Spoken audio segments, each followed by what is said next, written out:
ಸೂರಜ್ ರೇವಣ್ಣ ಬಂಧನ ಆದ ನಂತರದಲ್ಲಿ ಹಲವಾರು ನಾಯಕರು ಪ್ರತಿಕ್ರಿಯಿಸ್ತಾ ಇದ್ದಾರೆ. ಅದರಂತೆ ಹಾಸನ ಉಸ್ತುವಾರಿ ಸಚಿವ ರಾಜಣ್ಣ ಅವರು ಪ್ರತಿಕ್ರಿಯಿಸಿದ್ದಾರೆ.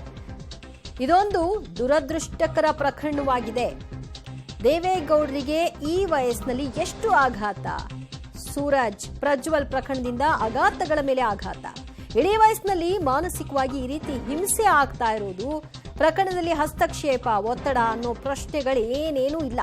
ಸೆಕ್ಷನ್ 377ರ ಪ್ರಕಾರ ಕಾನೂನಿನ ಕ್ರಿಯೆಗಳು ಆಗ್ತಿದೆ ಅಷ್ಟೇ.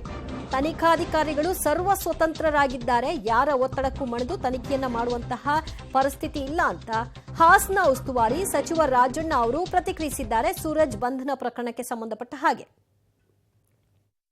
ಬಹಳ ದುರದೃಷ್ಟಕರ.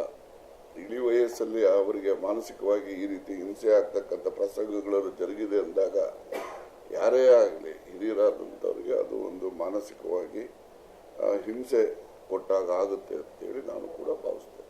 ಇಡೀ ಮಾನವ ಕುಲದ ಎಲ್ಲರೂ ಕೂಡ ತಲೆ ತಗ್ಗಿಸ್ತಕ್ಕಂಥ ಕೃತ್ಯಗಳನ್ನ ಮಾಡಿರ್ತಕ್ಕಂಥದ್ದು. ಅಲ್ಲಿ ಇಲ್ಲಿನವರೆಗೆ ಯಾರು ಸಂತ್ರಸ್ತಿದ್ದಾರೆ ಅವ್ರಿಗೆ ಧೈರ್ಯ ಇರಲಿಲ್ಲ ಆಚೆ ಬಂದು ಹೇಳಲಿಕ್ಕೆ. ಈಗ ನಾನು ಅಲ್ಲಿ ಹಾಸನ ಉಸ್ತುವಾರಿ ಆದ ಮೇಲೆ ಅವರಲ್ಲಿ ಧೈರ್ಯ ತುಂಬಿದೆ. ನೀವು ಪ್ರಜಾಪ್ರಭುತ್ವ ವ್ಯವಸ್ಥೆಯಲ್ಲಿ ನೀವೆಲ್ಲ ಬದುಕ್ತಾ ಇರ್ತಕ್ಕಂಥದ್ದು. ನಿಮ್ಗೆ ಯಾರೇ ದೌರ್ಜನ್ಯ ಮಾಡಲಿ, ಯಾರೇ ಅನ್ಯಾಯ ಮಾಡಲಿ, ನೀವು ಸರ್ವ ಸ್ವತಂತ್ರರಿದ್ದೀರಿ.